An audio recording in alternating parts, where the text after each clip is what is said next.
Stop excessive thinking in 10 seconds flat. That is all you need to stop those tunneling thoughts in their tracks. I remember when I was going through depression, it was so dark. And what was causing it for me was tunneling, excessive, fixated thinking that was obsessed on a certain narrative I kept telling myself. And it was a negative narrative. I would grab hold of negativity and keep tunneling those thoughts unconsciously, almost to a point where I thought that I couldn't be, that the mind couldn't be stopped. I had no way of tunneling myself out. But thankfully, as I was in there trying to calm myself in a nice hot soak bath one time, Spirit put on, I like to think this was a divine intervention because I certainly don't follow Mel Robbins, but suddenly this video appeared in my playlist as it kind of went on auto after I finished up a meditation. And what she described was her 5-second rule. Her 5-second rule is absolutely fabulous. What I want to do is unpack that for just a second so you kind of understand how and why this tool works and the other layer I added upon it. So Mel Robbins' 5-second rule is more for like, she introduces it as a productivity hack to stop self-sabotage and to reorient yourself to follow the goals and pursuits that you want, especially when like that inner critic, I don't know if she uses this vernacular, but when the inner critic is inside your head trying to sabotage you, or these other thoughts are coming up that you are not really welcoming, gives you a moment to reset. Now, what happens in that 5 seconds is the prefrontal cortex. This is a really awful illustration of a brain. Sorry, guys. But yeah, so this is the prefrontal area of the brain. The prefrontal cortex gets activated. This is the rational portion of the mind. Majority of our day, 90% of it, in fact, is operating from the subconscious. I would even say the unconscious as well.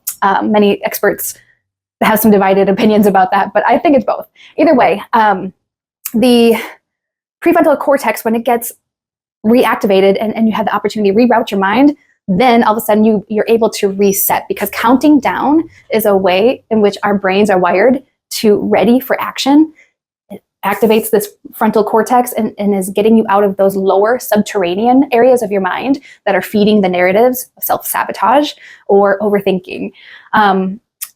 I wanted to take a quick sidebar and talk about depression and anxiety, because both of these are derived from some forms of tunneling thoughts. For depression, for me, like I was explaining, I had been just obsessing on this negative self-talk narrative, or I would be obsessing and circling around things that happened throughout the day that were negative that I did not like. And I would just only focus on the negative. Unfortunately, the way some of our processing units in our brains work is that as these thoughts gain momentum, they just continue to gain momentum. And then all of a sudden, it's like that. This is going to age me here a little bit, but when I was growing up, the DuckTales, like Scrooge McDuck, was a huge part of my Saturday morning cartoon watching.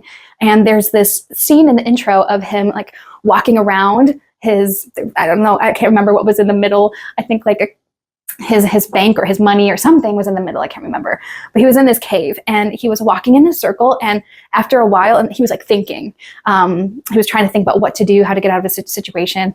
And he was thinking, walking in this circle over and over and over. And as time lapsed on, he started to create like thick and deep walking path. Like it just continued to tunnel deeper into the ground the more he walked this path. I think that's a perfect visual story metaphor for those tunneling thoughts.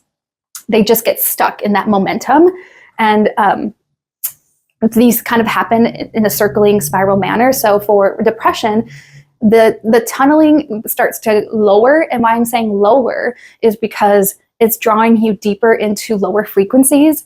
So maybe it starts out as like observation in a neutral 0 point. We're just going to use this general fictional scale for the sake of conversation. So maybe it starts out with that. I became aware that like this person said that to me. Oh, that didn't feel good. Maybe they think this of me. Like seriously, not great negative thinking. And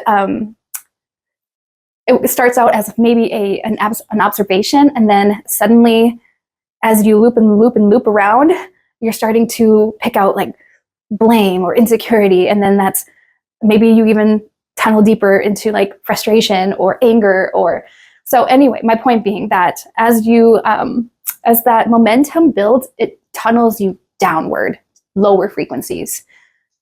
You're fixated on the past. Depression, in my opinion, from my experience, comes from obsessive fixated thoughts from the past. It's not ruminating on the present moment, it's ruminating on the past. Now, anxiety, the cousin to depression, I'm also very well familiar with anxiety. Both of these I experienced in a workplace setting at a former job, so I can see the twists and turns of both worlds. So for anxiety, same thing with the tunneling thoughts, only this is going to be excessive overthinking about something that may or may not even happen in the future. It's excessive thinking and projecting possibilities.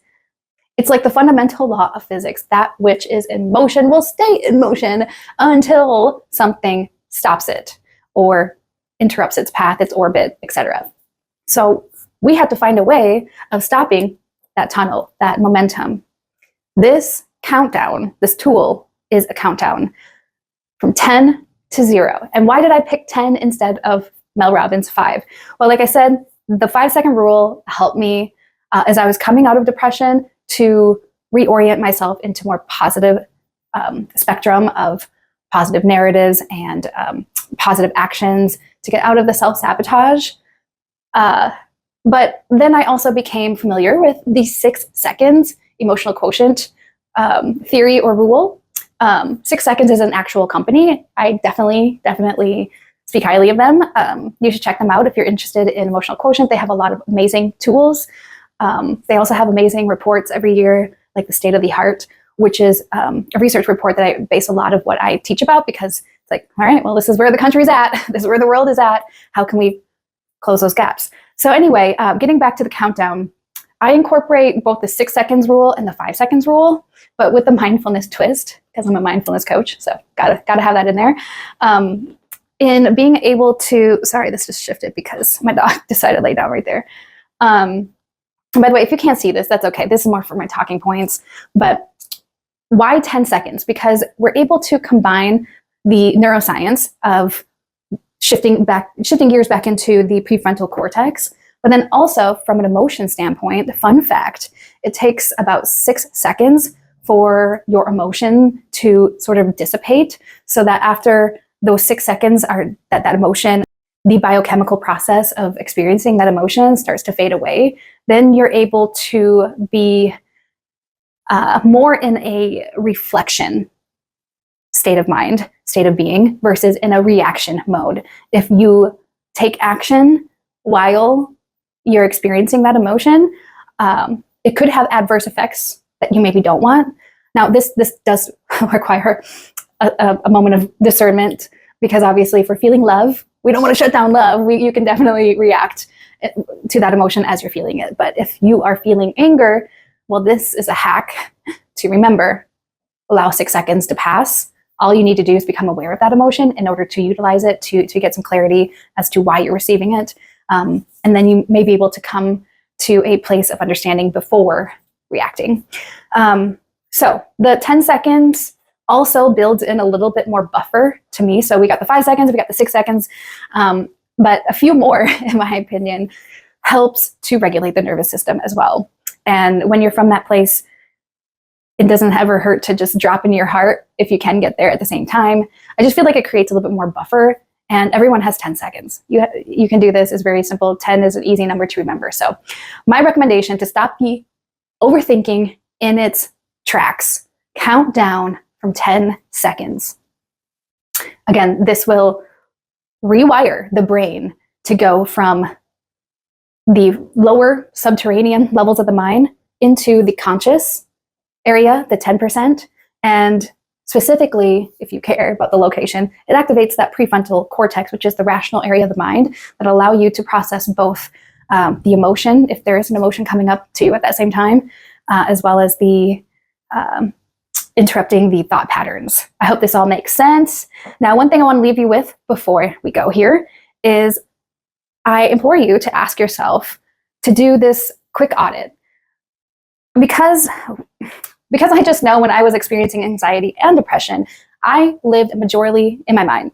Most of the time, I was in here, not in here. I let the mind rule me versus the heart. And so what I found myself having to do was to rely on all these like mental hacks, and I definitely was watching a lot of Dr. Joe Dispenza, can never get enough. And so I needed to rely on even more mind hack tools. But then I discovered the heart connection and so much changed after that. Honestly, I feel like I don't have to be worried about always controlling the mind and redirecting it, rerouting it, kind of micromanaging it. The heart offered a pathway of being in a more empowered state. So I want you to audit, how much time do you spend in your mind versus heart? And let this be an honest assessment, okay? Just percentage-wise, what does that break down? Is it like you're in your mind 80% of the time versus 20%? Are you in your mind 100% and your heart 0%, which is totally valid? There's no wrong answers here. I definitely have been in a period of 100 versus 0 before. And what I would like you to do or consider is, if you are new to connecting into your heart, or you want to develop this practice, I have a wonderful download I created for you. It's a guide where you can just, in 3 simple steps, connect in with your heart and make this a daily practice, or even do it as needed as many times as you want throughout the day. It's going to get you into your heart space. Now, I want to just quick sidebar that I thought when I would switch into my heart and try to lead more from this space, that I would somehow become dumb. I don't know why I thought that. It's kind of ridiculous now that I think about it. But no, you will, in case you're wondering, especially my intellectual types out there, hopefully I don't come across not intellectual, but the point is that you can lead from your heart and still be intellectual and still be sharp-witted. It doesn't dumb you down in any regard. So what I would recommend is getting that download. I'm going to link it in the description box below. Start to develop and practice connecting with your heart and see if you can move the needle a little bit. You know, do the audit, check in on a daily basis as you go along with the guide, and see if you can get it from 100% mind to maybe that's like 80% mind, and then you're building 20% into the heart. I would say if you're at like 20% mind and 80% heart throughout the day, that's like really freaking good. Really, really good. Even at 50-50, that's a pretty good mark. Not that we're trying to compare and compete with each other, but just as like a general baseline, if you want to work with that. There are days where I feel like it might be 50-50, and some days I feel like I might be 20-80. It all just kind of depends on what's going on. But be sure to use this audit, use that percentage scale to check in with yourself and track your progress. Please let me know how it goes. I would love to know. And also, if you do this 10-second rule, this 10-second tool, rather, let me know how it goes. I would love to hear progress. Thank you so much for your support. Please like, share, and subscribe for more videos. See you in the next one.